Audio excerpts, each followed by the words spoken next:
কেমন আছো বন্ধুরা? জানি এখন তোমরা সবাই কেউ কেউ হয়তো জেগে আছো, আমার মতন যারা রাত জাগা পাখি তারা হয়তো কেউ কেউ জেগে রয়েছো, আবার কেউ কেউ ঘুমিয়ে পড়েছো। যাই হোক, আমার রাত্রে ঘুম আসতে খুব দেরি হয়। যদিও এক গাদা ঘুমের ওষুধ খেয়েছি, তবুও ঘুম আসতে দেরি হয়। আজকে তোমাদের সঙ্গে এত রাতে আর কি গল্প করব, কালকে গল্প করব। আমার আসতে আজকে অনেক দেরি হয়ে গেল, বাড়িতে একটু লোকজন এসেছিল, তাই জন্য আসতে দেরি হয়ে গেল। তা একটা ভাঙা অনুগল্প তোমাদের শোনাচ্ছি। ভাঙা ঘর। অনুগল্পটার নাম হচ্ছে ভাঙা ঘর। অপলা, তোমার সাথে দেখা হবে ভাবতেই পারিনি। অরূপ আড়ষ্ট হয়ে বলল, কোথাও চা খেতে বসবে?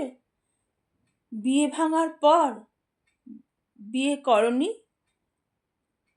আবার একজনকে ভালোবেসেও মায়ের জন্য রাখতে পারলাম না।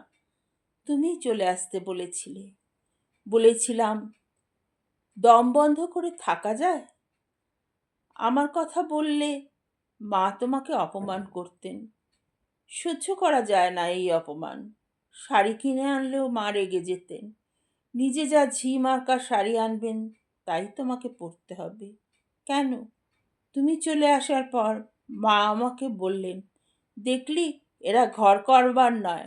আমি সেদিন গম্ভীর হয়ে বলেছিলাম তুমি বাধ্য করলে আমার ঘর ভাঙার। আমার ওপর তোমার এই অধিকার বোধ যতদিন না যাবে ততদিন কেউ থাকবে না। আমার ঘর খালি থাকবে। যদি কেউ আসে সে অপলাই আসবে। জয়েন্ট ফ্যামিলি এখন দেখা যায় না, তার কারণ কিন্তু এই একটাই। হয় 4-5 জন ছেলের বিয়ে হলো, বড় মেজোর ভাব হলো তো ছোটর ভাব হলো না, সেজো মেজোর ভাব হলো তো বড় ছোটর ভাব হলো না। এ ওকে ঠেস মেরে কথা বলছে, ও ওকে ঠেস মেরে কথা বলছে।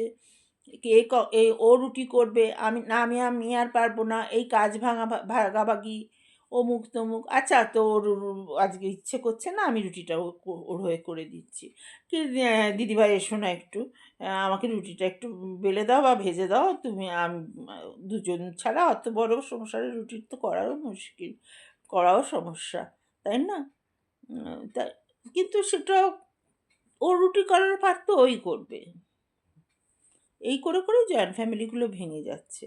আমার ছেলেটিকে আমি ঘরে এনে ডিম সেদ্ধ খাওয়াবো, ফিশ ফ্রাই খাওয়াবো, জ্যাঠতুতো ভাই বোনদের বা খুড়তুতো ভাই বোনদের দেবো না। ওর বাবার তো অত পয়সা নেই, ওকে খাওয়াবার দরকার নেই। কেউ কারোর আপন হয় না। একটা জিনিস আমি দেখলাম, 4 বছর ধরে কঠিন অসুখে ভুগছি। কেউ কারোর আপন হয় না, যে যার সে তার। এটা খুব ভালো করে শিক্ষা নিয়ে নিলাম জীবনে।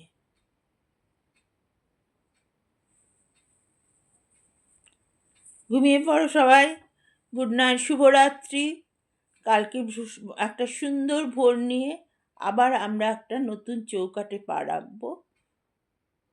সুন্দর ভোর নিয়ে ঘুম থেকে উঠে নতুন চৌকাঠে পার করে একটা নতুন দিন আরম্ভ করব। ঈশ্বরের কাছে সেই প্রার্থনাই করি সবার যেন রাতটা ভালোভাবে কাটে, সুন্দর কাটে। রাতে সবাই সুন্দর স্বপ্ন দেখো, স্বপ্নের জাল বুনো, সেই স্বপ্নটা যেন তোমাদের সকালে উঠে সফল হয়।